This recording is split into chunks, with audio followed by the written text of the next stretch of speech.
Hello friends, आज हम start करेंगे क्लास 11th की पॉलिटिकल साइंस की book Indian constitution at work का चैप्टर 3 इलेक्शन एंड रिप्रेजेंटेशन। इस चैप्टर में हमें मेनली पढ़ना होगा इलेक्शन और रिप्रेजेंटेशन के जो रिगार्डिंग हमारे कॉन्स्टिट्यूशनल प्रोविजंस है उनके बारे में।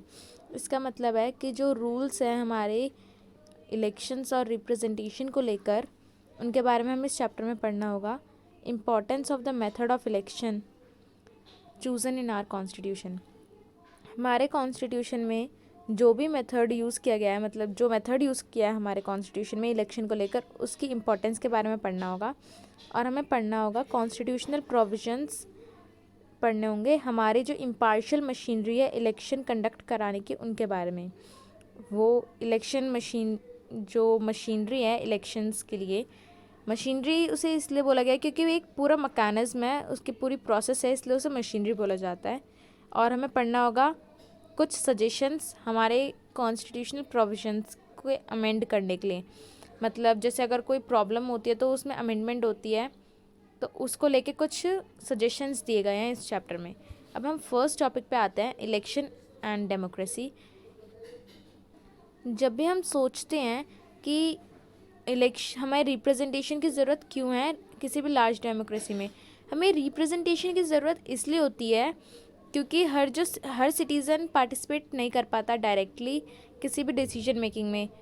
तो ऑब्वियसली एक लार्ज कंट्री के अंदर इतने सारे लोग होते हैं तो हर कोई डायरेक्टली पार्टिसिपेट नहीं कर सकता। तो इसलिए इलेक्शन कंडक्ट कराए जाते हैं ताकि जो लोग हैं वो रिप्रेजेंटेटिव सिलेक्ट करें, मतलब अपने एरिया का एक रिप्रेजेंटेटिव इलेक्ट करे और वो रिप्रेजेंटेटिव डिसीजन मेकिंग में हेल्प करे। इलेक्शन आजकल हमारे डेमोक्रेटिक प्रोसेस का एक सबसे विजिबल सिंबल देख सकते हैं हम, क्योंकि हम आगे पढ़ते हैं। अब इसमें हमारे पास दो तरीके की डेमोक्रेसी होती है, एक डायरेक्ट डेमोक्रेसी और एक इनडायरेक्ट डेमोक्रेसी। डायरेक्ट डेमोक्रेसी वो होती है जहाँ हर सिटीज़न डायरेक्टली हर डिसीजन मेकिंग में पार्टिसिपेट करता है, और इनडायरेक्ट डेमोक्रेसी वो होती है जहाँ हर सिटीज़न इनडायरेक्टली पार्टिसिपेट करता है। मतलब जैसे सिटीज़न रिप्रेजेंटेटिव इलेक्ट करेगा और जो रिप्रेजेंटेटिव होंगे फिर वो डिसीजन मेकिंग करेंगे। अब हम देखते हैं, आजकल अगर हम देखें तो रिसेंटली लोकल गवर्नमेंट्स एक ऐसा एग्ज़ाम्पल है, सबसे इजी एग्ज़ाम्पल है हमारे डायरेक्ट डेमोक्रेसी के लिए। क्योंकि जैसे अगर कोई ग्राम पंचायत में कोई डिसीजन मेकिंग होती है तो वहाँ पे सारे जो लोग होते हैं वो वहाँ इकट्ठा होते हैं और डिसीजन मेकिंग में हेल्प करते हैं। उसी तरीके से ग्रीस में भी पहले टाइम में होता था, डायरेक्ट डेमोक्रेसी की प्रोसेस कंडक्ट करी जाती थी। अब हम आगे बढ़ते हैं। अब हम देखते हैं इलेक्शन की जो डेफिनेशन है वो क्या है। The method followed to choose representatives is referred to as election. जो प्रोसेस होती है अपने रिप्रेजेंटेटिव्स को चुनने की, उस प्रोसेस को हम इलेक्शन कहते हैं। जो लोग होते हैं उनका एक लिमिटेड रोल होता है किसी भी डिसीजन मेकिंग को लेकर। वो मतलब सिर्फ एक छोटा रोल प्ले करते हैं, वो सिर्फ अपने रिप्रेजेंटेटिव्स चूज़ करते हैं और वो जो रिप्रेजेंटेटिव्स है बाकी काम उनका होता है। अब ये रोल इतना भी कम नहीं है क्योंकि जो रिप्रेजेंटेटिव्स वो चुनेंगे 5 सालों के बाद, वो रिप्रेजेंटेटिव्स उनके 5 साल में सारे डिसीजंस को मतलब हैंड ओवर कर लेगा और वही सारे डिसीजंस को लेगा। अब हम देखते हैं क्या सिर्फ जो डेमोक्रेटिक कंट्री है वो इलेक्शन करवाती है, ऐसा नहीं है। जो नॉन डेमोक्रेटिक कंट्री है वहाँ पर भी इलेक्शन होते हैं, और यहाँ तक कि हम देखें जो नॉन डेमोक्रेटिक कंट्री है वो हमेशा इलेक्शन करवाते ही हैं अधिकतर, क्योंकि वो अपने आप को डेमोक्रेटिक दिखाना चाहते हैं। वो दिखाना चाहते हैं कि हमें लोगों ने चुना है, बट वो अपनी एक तरीके से मोनार्क होते हैं, अपने एरिया के राजा बन रखे होते हैं। और वो अपने इलेक्शन के प्रोसेस भी इसी तरीके से कराते हैं कि जो उनके रूल्स हैं और रेगुलेशन है उन पर कोई इफ़ेक्ट ना आए, और जो मतलब चुनने के बाद भी जो उनका प्रेसिडेंट या प्राइम मिनिस्टर या राजा जो भी बने वो खुद ही बने। तो हम आगे देखते हैं, हमारे कॉन्स्टिट्यूशन में कुछ रूल्स हैं, बेसिक रूल्स इलेक्शंस को लेकर। वो रूल्स हैं, मतलब उन रूल्स में बेसिकली 5 पॉइंट्स हैं। Who is eligible to vote, मतलब इलेक्शन में वोट कौन कौन दे सकता है। Who is eligible to contest, election में कौन पार्टिसिपेट कर सकता है, who is to supervise election, अब जो इलेक्शन होंगे उसकी प्रोसेस को कौन देख रेख करेगा, मतलब सारे जो प्रोसेसिंग है उनको कौन देखेगा, how do voters choose there representatives, जो वोटर्स हैं वो अपने रिप्रेजेंटेटिव्स को कैसे चुनेंगे और जो वोट्स हैं वो कैसे काउंट होंगे और रिप्रेजेंटेटिव्स कैसे इलेक्ट होंगे, ये सारे जो बेसिक रूल्स हैं हमारे कॉन्स्टिट्यूशन में इसके बारे में है। अब हम आगे पढ़ते हैं। नेक्स्ट टॉपिक पर आते हैं, that is election system in India. हम इलेक्शन सिस्टम देखेंगे हमारी कंट्री का, तो उसमें मेनली एक चीज़ है, जो भी कैंडिडेट है वो उसके हाईएस्ट वोट आने चाहिए, मतलब जितने भी पार्टिसिपेंट खड़े होंगे उनमें से जिसके भी हाईएस्ट वोट होंगे वो मतलब वहाँ का रिप्रेजेंटेटिव बन जाएगा। और बेसिकली यही इलेक्शंस है पूरे दुनिया में, मतलब बेसिकली इलेक्शन का मतलब यही होता है। अब हम आगे बढ़ते हैं। जो डेमोक्रेटिक इलेक्शन होते हैं वहाँ पर जो लोगों के वोट होते हैं और उनकी प्रेफरेंस होती है वो डिसाइड करता है कि कौन कॉन्टेस्ट जीतेगा, मगर ये बहुत डिफरेंट होता है। जैसे हर किसी डेमोक्रेटिक कंट्री के अंदर लोगों की चॉइस डिसाइड करती है, मगर जो रूल्स होते हैं वो डिफरेंट हो सकते हैं। जैसे लोगों की चॉइस क्या पता अलग हो, लोगों की प्रेफरेंस अलग हो, और जो उन वहाँ का कॉन्स्टिट्यूशन है वो क्या पता बिगर पार्टीज़ को फेवर करे। जो कॉन्स्टिट्यूशन के रूल्स होते हैं वो डिफरेंट होते हैं हर जगह के।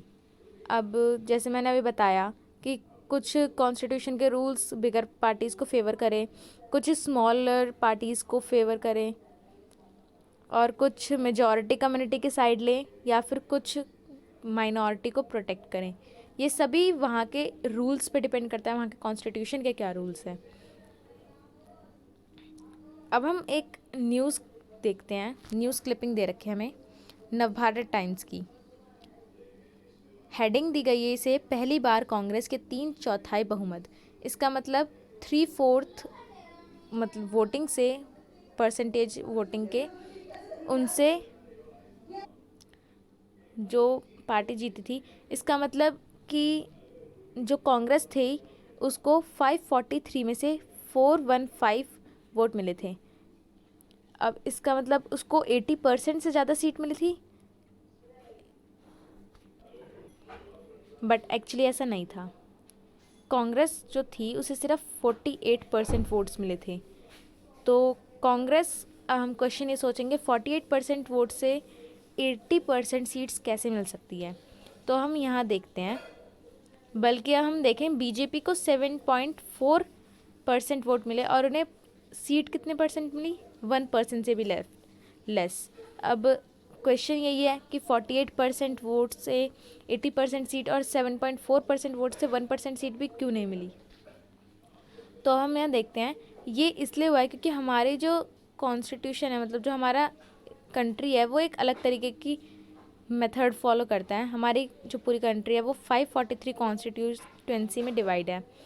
हर कॉन्स्टिट्यूएंसी का एक अलग रिप्रेजेंटेटिव्स है, और जो उनमें से हाईएस्ट वोट सिक्योर कर लेगा वो कॉन्स्टिट्यूएंसी उसकी हो जाएगी।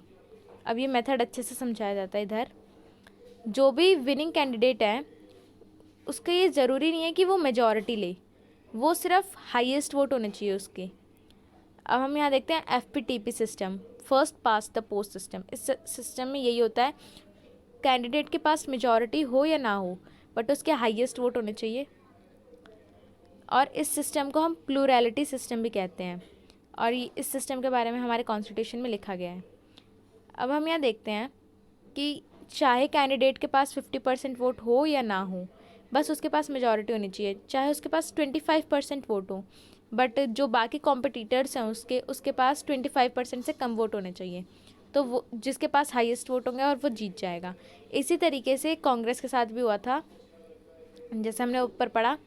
उसके पास परसेंटेज ऑफ वोट तो कम थे, मगर हर किसी पार्टी के पास उससे भी कम परसेंटेज वोट थे। तो जो भी, अगर जैसे कोई पार्टी जीतती है, एक पार्टी जीती है और जो बाकी पार्टी होगी उनके जो वोट हैं वो वेस्ट हो जाएंगे। यही सिस्टम हमारी कंट्री में चलता है। अब हम देखते हैं नेक्स्ट सिस्टम। अभी हमने ऊपर पढ़ा था FPTP system, first pass the post system. अब नीचे है प्रोपोर्शनल सिस्टम, इसे कहा जाता है शॉर्ट फॉर्म में PR सिस्टम। इस मेथड में हर पार्टी अपना कोटा फिल करती है सीट का, मतलब हर जगह के अपने एक प्रेफरेंस लिस्ट बनाती है इलेक्शन से पहले। मतलब हर पार्टी अपना एक अलग फॉर्म तैयार करती है, हर एरिया का एक अलग नॉमिनी तैयार करता है। इस सिस्टम को हम प्रोपोर्शनल रिप्रेजेंटेशन सिस्टम क्यों कहते हैं? इस सिस्टम में हर पार्टी को उतने प्रोपोर्शन ही सीट मिलती है जितने प्रोपोर्शन उनको वोट मिले जाते हैं। अब इस सिस्टम में भी 2 वेरिएशंस हैं। एक वेरिएशन में, मतलब फर्स्ट में देखे तो हम एक कंट्री को एक सिंगल कॉन्स्टिट्यूएंसी बनाया जाता है, और जैसे ये प्रोसेस इज़राइल और नीदरलैंड में यूज़ की जाती है। इसमें हम देखें तो एक कंट्री को एक सिंगल कॉन्स्टिट्यूएंसी में बनाया जाता है, और हर पार्टी को अपने शेयर के हिसाब से सीट्स मिली जाती है। और हम दूसरा मेथड देखें तो इसमें एक कंट्री को सेवरल मल्टी मेंबर कॉन्स्टिट्यूएंसी में डिवाइड किया जाता है। ये सिस्टम अर्जेंटीना और पुर्तगाल में यूज़ किया जाता है। इसमें हर पार्टी अपनी एक कैंडिडेट की लिस्ट तैयार करती है हर कॉन्स्टिट्यूएंसी में, और इसकी सीट्स डिवाइड की जाती है। मतलब ये डिपेंड करता है कि किसको कितने वोट मिले हैं हर कॉन्स्टिट्यूएंसी के हिसाब से। अब नेक्स्ट हम नीचे आते हैं। हमारा जो कॉन्स्टिट्यूशन है उसमें प्रिस्क्राइब किया गया है एक थर्ड और कॉम्प्लेक्स वेरिएशन PR सिस्टम का। वो यूज़ किया जाता है प्रेसिडेंट और वाइस प्रेसिडेंट के इलेक्शन में, और राज्यसभा और विधान परिषद के इलेक्शन में। अब यहाँ देखें, हम एक कंपैरिजन टेबल दी गई है first pass the post system और PR सिस्टम की। ये बहुत इम्पॉर्टेंट टेबल दी गई है, ये यूजुअली एग्ज़ाम्स में आती है। तो अब हम इसे समझते हैं। फर्स्ट पॉइंट दिया गया है FPTP का, the country is divided into small geographical units called constituencies और डिस्ट्रिक्ट। FPTP में ये होता है, जैसे अभी हमने ऊपर पढ़ा वही सब इसमें समझाया गया है। तो हम एक बार दोबारा इस पर रिव्यू ले लेते हैं। तो जो पूरी कंट्री है उसे छोटे छोटे एरियाज़ में डिवाइड किया गया है, और उन एरियाज़ को हम डिस्ट्रिक्ट और कॉन्स्टिट्यूंसी कहते हैं। अब हम PR सिस्टम में देखें तो इसमें जो डिवीज़न है वो लार्ज जोग्राफिकल एरिया के थ्रू की गई है। इसमें एक सिंगल कंट्री, एक सिंगल कॉन्स्टिट्यूंसी भी हो सकती है। FPTP के सेकंड पॉइंट पे हम देखें तो वहाँ लिखा गया है एवरी कॉन्स्टिट्यूंसी इलेक्ट 1 रिप्रेजेंटेटिव। मतलब एक कॉन्स्टिट्यूंसी का सिर्फ एक ही रिप्रेजेंटेटिव होगा, और PR सिस्टम में ऐसा नहीं है। PR सिस्टम में एक कॉन्स्टिट्यूंसी का एक से ज़्यादा रिप्रेजेंटेटिव हो सकते हैं।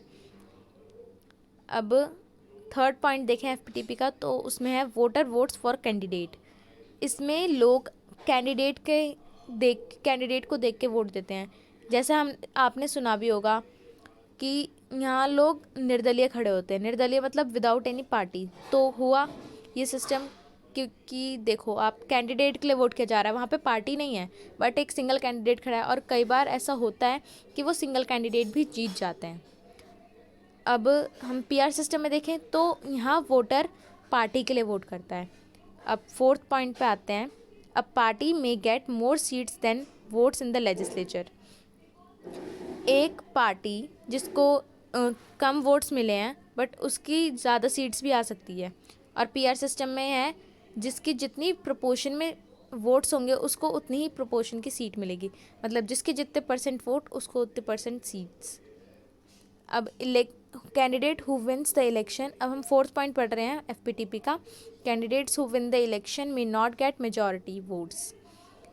FPTP में अगर कोई कैंडिडेट जीतता है तो इसका मतलब ये नहीं कि उसको मेजॉरिटी मिली हो, इसका मतलब ये भी हो सकता है कि उसको हाईएस्ट वोट मिले हो। सिर्फ हाईएस्ट वोट होने चाहिए उसके, मेजॉरिटी का इसमें कोई वो नहीं है यूज़। और हम फोर्थ पॉइंट देखें PR सिस्टम का। Candidate who wins the election get majority of the vote. इसमें जिसको मेजॉरिटी मिलेगी वो इलेक्शन विन करता है। अब हम एग्जांपल देखते हैं FPTP का। वो है यूके, यूनाइटेड किंगडम और इंडिया। अब पीआर सिस्टम का हम अगर एग्जांपल देखें, that is Israel and Netherland. अब नेक्स्ट हम पढ़ते हैं topic, why did India adopt the FPTP system. India के अंदर एफपीटीपी सिस्टम क्यों यूज़ किया गया है? इसका एक बहुत पॉपुलर और सिंपल रीज़न है, क्योंकि जो एफपीटीपी सिस्टम है वो बहुत ही सिंपल है और उसकी सक्सेस का कारण भी यही है। और जो ये पूरा इलेक्शन का सिस्टम है ये बहुत ही सिंपल है, और ये जो कॉमन वोटर्स है, मतलब जो वोटर्स ज़्यादा स्पेशलाइज्ड एजुकेशन नहीं है जिनके पास, वो भी इसको अच्छे से समझ सकते हैं सिस्टम को, और उनको भी थोड़ी पॉलिटिक्स और इलेक्शन की जिनको नॉलेज ना हो वो भी इस सिस्टम को अच्छे से समझकर अपना वोट दे सकते हैं। और वो यहाँ पे वोटर्स को सिंपली एक कैंडिडेट और पार्टी को देख के वोट करना होता है। और जो एफपीटीपी सिस्टम है वो एक सिंपली मतलब पार्टी के डिवीजन में वोट नहीं होता, वहाँ पे सिंगल कैंडिडेट को देख के वोट होता है। तो ये भी एक पॉइंट है इसका। अब हम देखें, in constituency based system like FPTP the voters know there who their own representatives is and can hold him or her accountable। इस लाइन का मतलब ये है कि जैसे अब हम देखें, किसी भी एक कॉन्स्टिट्यूंसी का एक सिंगल रिप्रेजेंटेटिव होता है, तो उस रिप्रेजेंटेटिव को अब वो अकाउंटेबल है। मतलब अगर कोई नॉर्मल नागरिक, कोई नॉर्मल सिटीज़न अगर उससे क्वेश्चन करे कि तुमने क्या काम किया या फिर क्या करा हमारे डेवलपमेंट के लिए, तो वो अकाउंटेबल है, उसे उसका जवाब देना पड़ेगा। और पीआर सिस्टम में ऐसा कुछ नहीं है, क्योंकि वहाँ पर डिवीज़न इतनी सारी है, तो कोई भी सिंगल कैंडिडेट अकाउंटेबल नहीं है वहाँ पर।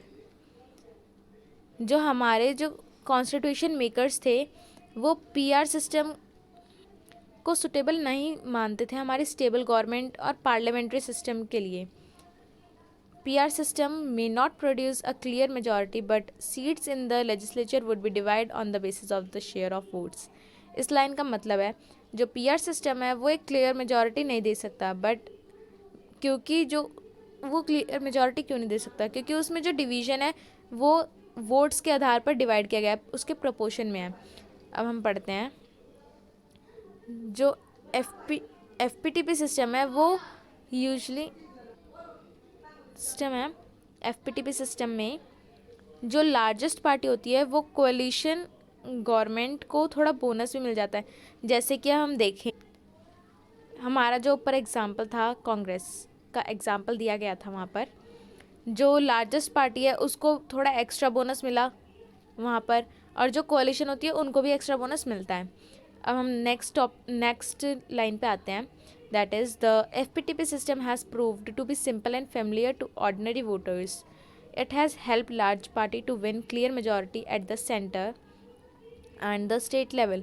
जो एफपीटीपी सिस्टम है वो उसने प्रूव किया है, वो मतलब सिंपल है और जो नॉर्मल पीपल हैं उनको भी वो आसानी से समझ आ सकता है, और इसने लार्ज पार्टी को की क्लियर मेजॉरिटीज़ भी आ सकती है, चाहे हम देखें स्टेट लेवल पे या फिर सेंट्रल लेवल पे। अब नेक्स्ट हम नीचे आते हैं, पढ़ेंगे हम इसे। After 1989 the India is witnessing the functioning of multi-party coalition. At the same time, gradually in many states a two-party competition is emerging, but the distinguished feature of India's party system is that the rise of coalitions has made it possible for new and smaller parties to enter in the electoral competition in spite of FPTP system। अब हम देखें 1989 में जो India है उसके पास multi party collision थी, मतलब काफ़ी सारी पार्टीज़ ने एक साथ मिलके गठबंधन बना के सरकार फॉर्म की थी सेंट्रल लेवल पर, और उसी टाइम काफ़ी स्टेट्स भी टू पार्टी कंपटीशन मतलब हो रहा था वहाँ पे, मतलब टू मेन पार्टी कंपटीशन कर रही थी।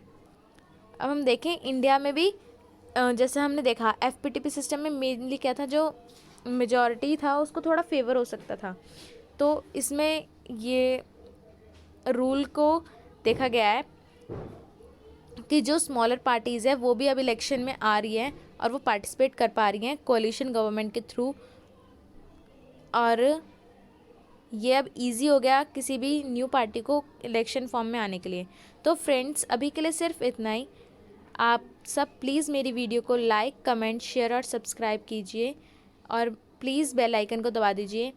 और फ्रेंड्स नेक्स्ट वीडियो जल्दी आएगी और इसका लिंक डिस्क्रिप्शन में दिया गया है। तो friends bye and thank you.